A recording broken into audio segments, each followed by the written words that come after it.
संकट में भी हंसना सीखो। सब कुछ खो जाए तो भी खुश रहना सीखो। तुम तो नहीं खोए हो ना, खो जाने दो। गाड़ी तुमने खरीदा है, तुमको गाड़ी ने थोड़े खरीदा है।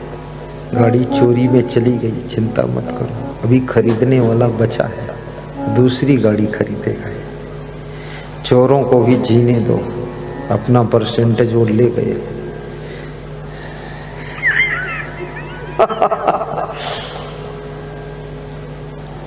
दुख में मत घबराना पंछी, यह जग दुख का मेला है। चाहे भीड़ बहुत अंबर पर, उड़ना तुझे अकेला है।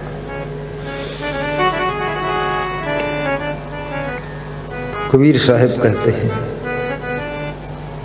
घूंघट के पट खोल रे तो को पीव मिलेंगे। गाओ, सब गाओ, दोहराओ। घूंघट के पट खोल रे तो को पीव मिलेंगे। घट घट में वह साईं रमता, घट घट में वह साईं रमता। कटुक वचन मत बोल रे तो को पीव मिलेंगे। कटुक वचन मत बोल रे तो पीव मिलेंगे। घूंघट कौन सा है? एक तो घूंघट वह है जिसको महिलाएं अपना चेहरा छिपाने के लिए, ढांकने के लिए धोती को लंबा करके लटकाती थी, उसको भी घूंघट कहते हैं। अब बहुत सी महिलाओं ने घूंघट खत्म कर दिया है। नया युग आ रहा है, घूंघट हट रहा है। अब कितनी महिलाओं ने तो घूंघट के बजाय ऊंघट डालना शुरू किया है। जितना चेहरे पर आगे धोती लटकाती थी, उससे ज्यादा वो पीठ के पीछे लटकाती है। उसको यही पता नहीं मुंह आगे है कि मुंह पीछे। घूंघट के बजाय ऊंघट। लेकिन घूंघट हटने से एक बात हुई है कि संसार में व्यभिचार बहुत बढ़ गया। ऐसी दुर्घटनाएं बहुत होने लगी। ऐसे मनुष्य के चेहरे में कुछ खास नहीं है, फिर भी लोग मुंह देखकर आकर्षित होते हैं। हालांकि मुंह सबसे ज्यादा उबड़ खाबड़ है, क्योंकि एक नाक में कील जैसी ठोकी हुई है, फिर दो गड्ढे आंख के हैं, फिर एक कान हेलीकॉप्टर के पंख, फिर ये मुंह रबड़ जैसे ओंठें खुलती है, बंद होती है, फिर दांत, उसके अंदर थूक और लार है तो गंदा ही सब। लेकिन फिर भी लोग आकर्षित होता है, पता नहीं क्या बात है। मुंह में कुछ नहीं, मुंह से अच्छा तो ये हाथ है, कलाई कम से कम बराबर तो है। लेकिन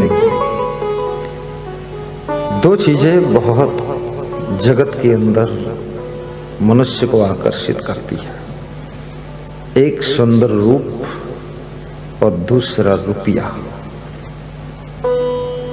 रूप और रुपया, अंकित विश्वकर्मा, समझ रहे हैं? और जो रूप में आकर्षित होता है वो मोहित हो जाता है,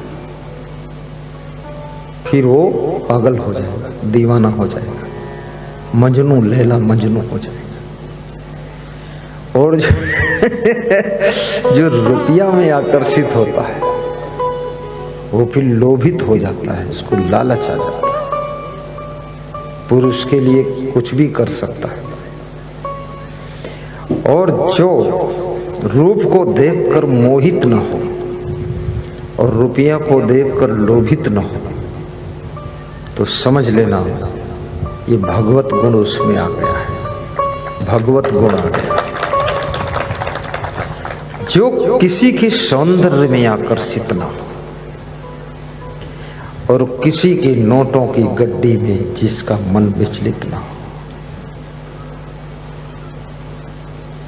वो व्यक्ति भगवान का दूसरा रूप है। ये मैं नहीं कह रहा हूं, ये तुलसीदास ने लिखा है। मेरा भी चिंतन है, लेकिन मेरा चिंतन कोई ज्यादा मायने नहीं रखता, क्योंकि तुलसीदास आदि सब प्रामाणिक व्यक्ति है, तो उनका नाम लेना पड़ता है, तो बात में वजन बढ़ जाता है। वही बात मैं कहूं तो लोग कहेंगे अपनी पॉकेट की बात सुना गई, और तुलसी की छाप लगाता हूं तो लोग कहते अरे बहुत बड़ा अध्ययन है गुरु महाराज का, विद्वान व्यक्ति है। देखो तुलसी और कबीर और सूरदास और रहीमदास और कृष्ण की गीता और राम की सीता सब एक में मिला दिया, चटनी बना के खिला गए। बहुत बड़ी बात। तो तुलसी कहते हैं कंचन को मृतिका सम जाने। मृतिका किसे कहते हैं?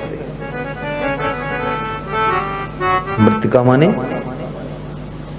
मृतिका माने मिट्टी, मृतिका माने मृत्यु नहीं है। कोई बात नहीं, आपका ये विषय ही नहीं है, आप तो इसका गलत अर्थ बताओ तो भी कोई बात नहीं है, क्योंकि विषय हम लोगों का है। इसी विषय की तो आप रोटी खिलाते हैं हमको। ये मृतिका और भर्तिका और बवाल सब, ये तुमको टाइम कहाँ है? तुम अपना दुकान चलाओ, वेयर हाउस चलाओ, और ये काम हमारा है। हाँ, बुद्धि कम तुम्हारे पास नहीं है, तुम्हारी बुद्धि बहुत बड़ी है, हमसे ज्यादा बुद्धि है, कम नहीं है। बस ये है आपकी बुद्धि दूसरे कार्यों में व्यस्त है। मैं बहुत बुद्धिमान हूं ऐसा कुछ नहीं है, ऐसा सोचना ही गलत है। तुम कम बुद्धि को हो ये सोचना उससे भी अधिक गलत है, तुम भी बुद्धिमान हो। बस ये है आपकी बुद्धि बस दूसरी दिशा में लगी हुई है। कंचन को मृतिका सम जाने, कामिनी काष्ठ शिला पहचाने। तुलसी भूल गयो रस एहा, सुनर प्रकट राम की देहा। तुलसी कहते हैं जो नर नारी इस रस में भूल गया, डूब गया। किस रस में?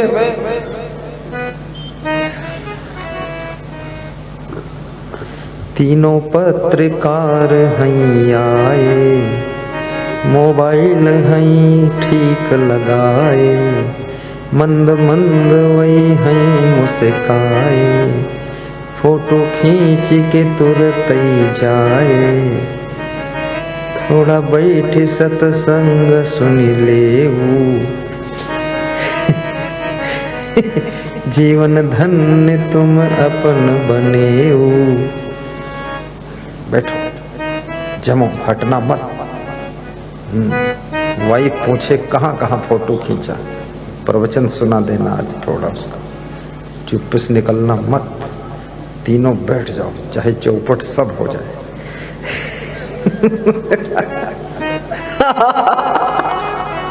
पकड़ में जो आ जाए तो उसको जल्दी छोड़ते नहीं।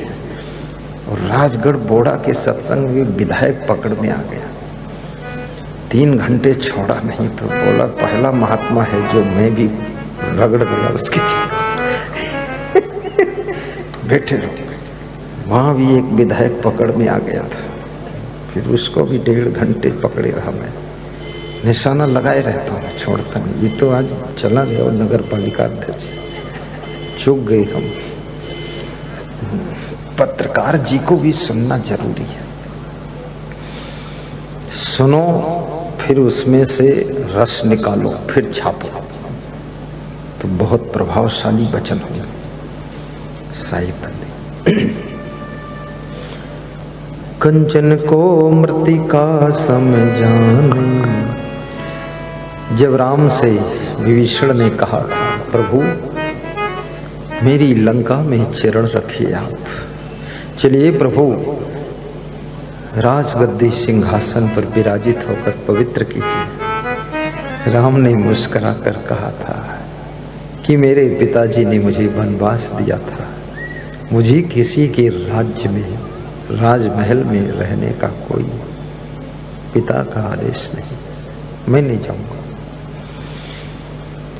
भगवान राम के मन में 1 ग्राम भी सोना लाने के लिए लालच नहीं आया कि लंका से कम 1 किलो ही ले लो। लालच, जिसको लालच आ जाए भगवान नहीं बन सकता, कभी भी नहीं बन सकता। और ज्यादा लालच आ जाए तो इंसान भी नहीं रह सकता, फिर वो बहुत शैतान हो जाएगा।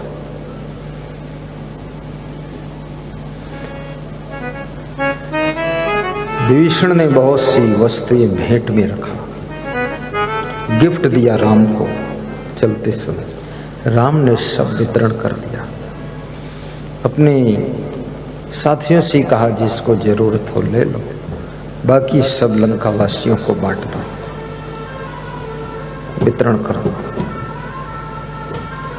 लंका से कुछ लेकर नहीं आए, वनवास से जैसे गए थे वैसे लौट आए। लंका का सोना भी राम को आकर्षित नहीं कर सका। कंचन को मृतिका सम जाने, कामिनी काष्ठ शिला पहचाने। और राम के सामने जब सुपर्णखा आती है, राम मोहित नहीं होते। सुपर्णखा बहुत सज धज कर आई थी, ओठ में लाल रंग, गाल में लाल रंग। लाल रंग खतरे का निशान है। आप देखिए, पैरों में लाल रंग, अंगुली में लाल रंग, नाखून में लाल रंग, खतरा है। इसलिए अपने पत्नी के पास जाओ तो समझ लो खतरे में हुआ। लतरे पतरे खतरे, सावधान रहो, ज्यादा अड़ना मत, लड़ना मत। सब लाल निशान चल रहा है।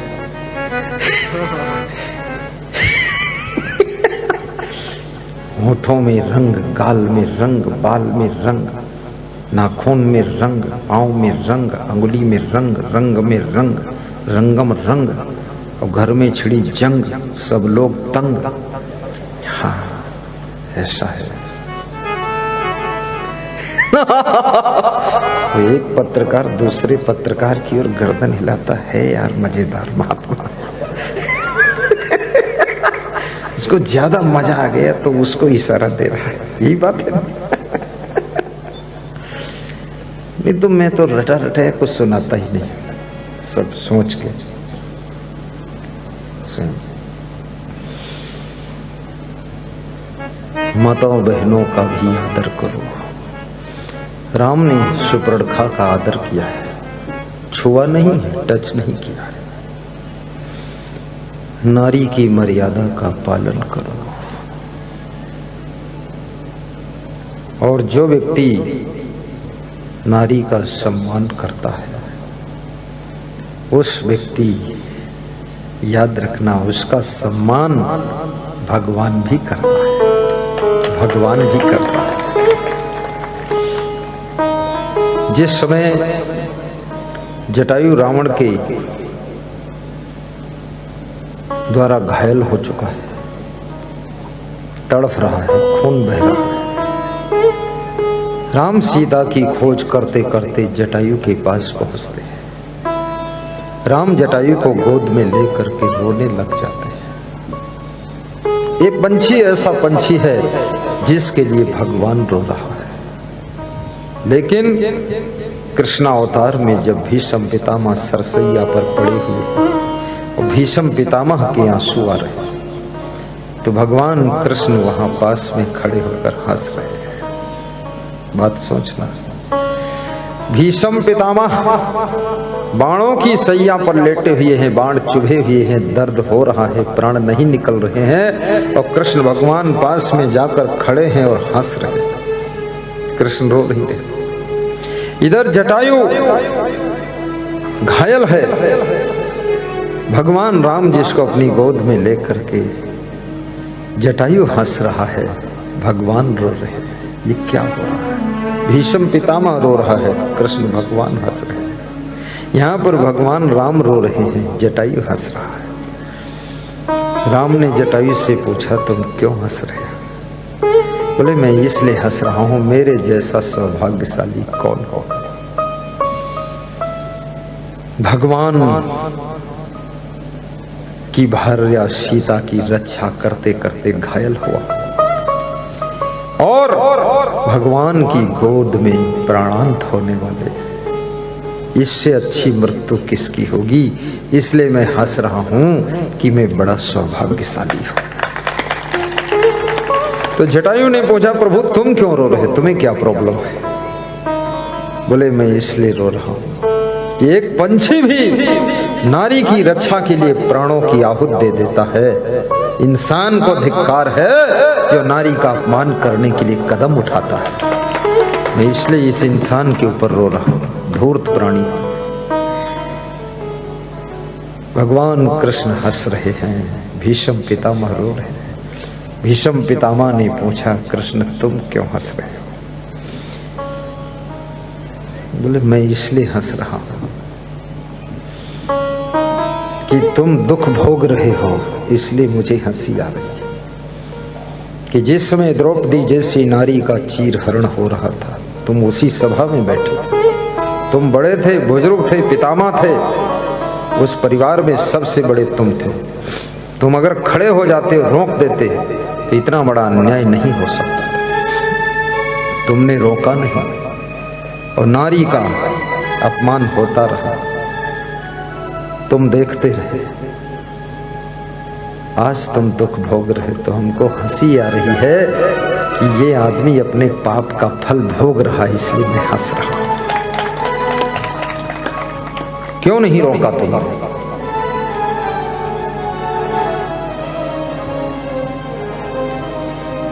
पुरुष क्यों कहा गया? तुम्हारे अंदर पौरुष है। पुरुषोत्तम बनो, पुरुषों में उत्तम बनो। नारी का रूप है, नारी के रूप में नारायणी बनो, महान बनो। जब तक नारी संयम नियम की रेखा के अंदर रहती है, संयम नियम की रेखा लक्ष्मण रेखा है। मर्यादा के अंदर जब तक नारी रहती है तो समझो लक्ष्मण रेखा के अंदर है। तब तक उसको कोई छुएगा तो भस्म हो जाएगा। सीता जी को पकड़ने के लिए जब रावण लक्ष्मण रेखा के अंदर हाथ बढ़ाता है, पांव बढ़ाता, तो जल जाता है। वो सोचता, अरे ये क्या बात है। लेकिन जब सीता जी को लक्ष्मण रेखा से बाहर कर पाता है तो उठाकर लेकर भाग जाता है। याद रखना, इसलिए नारी को मर्यादा की रेखा ही लक्ष्मण रेखा है, संयम नियम की रेखा ही लक्ष्मण रेखा है। उसके अंदर रहो, तुम्हें कोई हाथ भी नहीं लगा सकता है। बोलिए सद्गुरु भगवान की जय। जिस समय मर्यादा रूपी लक्ष्मण रेखा तुम लांघोगी, बस खतरा शुरू। फिर रावण का प्रभाव तुम पर काम कर जाएगा। और इस चंचल मन को संभालो भी। कुछ नहीं है, कुछ नहीं है, कुछ नहीं है। ये सब भोग विलास, ये सब जीरो, बेकार, फालतू झंझट, दुख का स्रोत है भोग। जहाँ तक दुख देखो सब ही को मूल भोग, दुख से डरत नित भोग प्रिय ध्यावते। जहां तक दुख संसार में है, सबका कारण भोग है।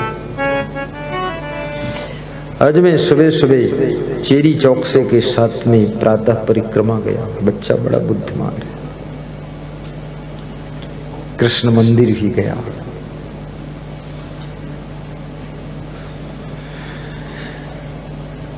रास्ते में एक सज्जन वहीं मिले, कृष्ण मंदिर के जो संस्थापक, उनसे भी भेंट हुई। उनको भी मैंने कहा आ जाना, बोले आऊंगा, लेकिन बहुत सीरियस थे, थोड़ा सीरियस। मैंने कहा कृष्ण का भक्त हंसता हुआ होना चाहिए, इतना मायूस क्यों? कृष्ण का मंदिर बना दिया है तो अब हंसना बाकी रह गया। आओ हम हंसना सिखाते हैं। कृष्ण की भक्ति हंसना सिखाती है, राम की भक्ति मुस्कुराना सिखाती है, और कबीर की भक्ति खुश रहना सिखाती है। भक्ति के मार्ग पर निराशा, हताशा, उदासी का कोई स्थान नहीं है। शिवरी कितना खुश है, देखिए आप गौर कीजिए। राम तो मुस्कुराते हैं पर शिवरी बहुत खुश है, बहुत हंस रही है। क्यों? क्योंकि भक्ति खुशी का भंडार है, इसीलिए भक्ति की जाती है और कोई कारण नहीं।